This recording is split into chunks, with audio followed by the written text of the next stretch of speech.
नमस्कार विद्यार्थी मित्रांनो, सहज अध्ययनमध्ये तुमचं स्वागत आहे।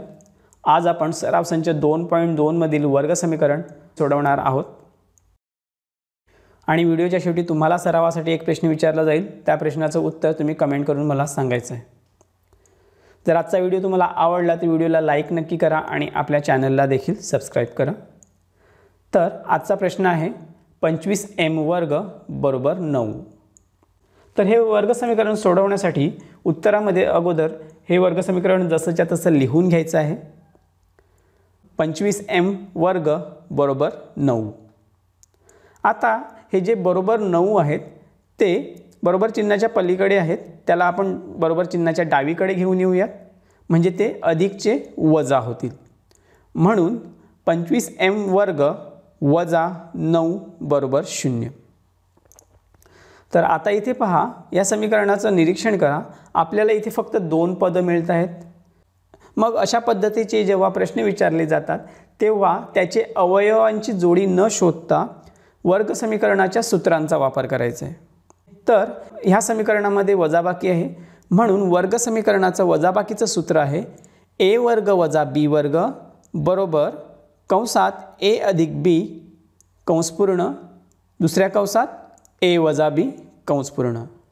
हे सूत्र लक्षात ठेवण्यासाठी काय करायचं आहे, a वर्ग वजा b वर्ग बरोबर दोन्ही पदांची बेरीज गुणिले दोन्ही पदांची वजाबाकी। आता आपण ह्या समीकरणाचा आणि जर आपल्या सूत्राची तुलना केली तर सूत्रामध्ये दोन्ही पदांचे वर्ग लिहिलेले आहेत। तर आपल्याला त्यासाठी अगोदर हे वर्ग समीकरण रूपांतरित करून घ्यावं लागेल। तर पहा, 25m वर्ग ह्याचा वर्गमूळ किती येते, तर 25चा वर्गमूळ येते 5, m वर्गाचा वर्गमूळ येते m, म्हणून आपण कंसात 5m कंस पूर्ण कंसाचा वर्ग। बघा, किंमत बदलत नाही आहे, कारण की आपण इथे कंसाचा वर्ग लिहितोय, त्यामुळे 5चा वर्ग 25 येणार आहे आणि mचा वर्ग m वर्ग येणार आहे, म्हणजे याची किंमत बदलत नाही, फक्त आपण याचं रूपांतर करतोय। आता पुढे आहेत वजा 9।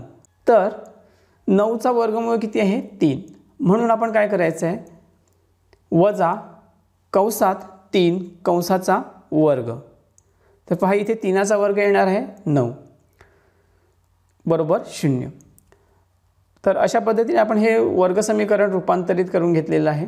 आता पुढच्या पायरीमध्ये काय करायचं आहे, तर सूत्रामध्ये पहा, दोन्ही पदांची बेरीज गुणिले दोन्ही पदांची वजाबाकी, म्हणून कंसात 5m अधिक 3 कंस पूर्ण दुसऱ्या कंसात 5m वजा 3 कंस पूर्ण बरोबर 0। आता पुढे नेहमीप्रमाणे सोडवत जायचं आहे की दोन कंसांचा गुणाकार जर 0 असेल तर त्यापैकी कोणताही एक कंस 0 असू शकतो, म्हणून 5m अधिक 3 बरोबर 0 किंवा 5m वजा 3 बरोबर 0। आता हे जे अधिक 3 आहेत बरोबर चिन्हाच्या पलीकडे घेऊन जाऊयात, वजा 3 होतील, म्हणून 5m बरोबर वजा 3 किंवा आता इथे हे जे वजा 3 आहेत बरोबर चिन्हाच्या पलीकडे घेऊन जाऊयात, अधिक 3 होतील, म्हणून लिहायचं आहे 5m बरोबर 3।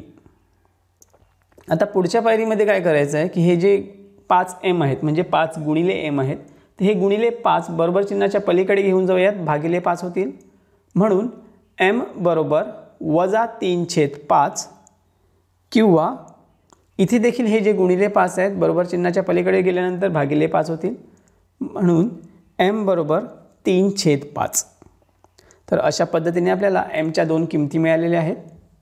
तर ह्या किमतीच ह्या वर्ग समीकरणाची मुळे आहेत, म्हणून दिलेल्या वर्ग समीकरणाची मुळे वजा 3/5 आणि 3/5 आहेत। तर अशा रीतीने आपण सूत्राचा वापर करून वर्ग समीकरणाची मुळे शोधू शकतो। जर हा व्हिडिओ तुम्हाला आवडला असेल तर व्हिडिओला आठवणीने लाईक करा आणि आपल्या चॅनलला देखील सबस्क्राइब करा। ह्या व्हिडिओला तुमच्या मित्रमैत्रिणींसोबत शेअर करा, म्हणजे त्यांना देखील आपल्या व्हिडिओचा फायदा होईल। ह्या सराव संचातील बाकीचे प्रश्न देखील आपण सोडवलेले आहेत, त्याच्या लिंक मी खाली डिस्क्रिप्शनमध्ये देईन, त्या लिंकवर क्लिक करून तुम्ही ते व्हिडिओ पाहू शकता। आता तुम्हाला सराव करण्यासाठी एक प्रश्न विचारत आहे, तो प्रश्न सोडवून त्याचे येणारे उत्तर तुम्ही कमेंट करून मला सांगायचं आहे। तर समीकरण आहे 9a वर्ग बरोबर 16। तर हे गणित सोडवा आणि त्याचं येणारं उत्तर तुम्ही कमेंट करून मला सांगा. लक्षात ठेवा, गणित विषय तेव्हाच सोपा बनेल जेव्हा तुम्ही त्याचा जास्तीत जास्त सराव कराल. म्हणून ह्या गणिताचा आठवणीने सराव करा. चला तर मग आजचा व्हिडिओ आपण इथेच थांबवूयात. भेटूयात पुढच्या व्हिडिओमध्ये. तोपर्यंत काळजी घ्या. थँक्यू.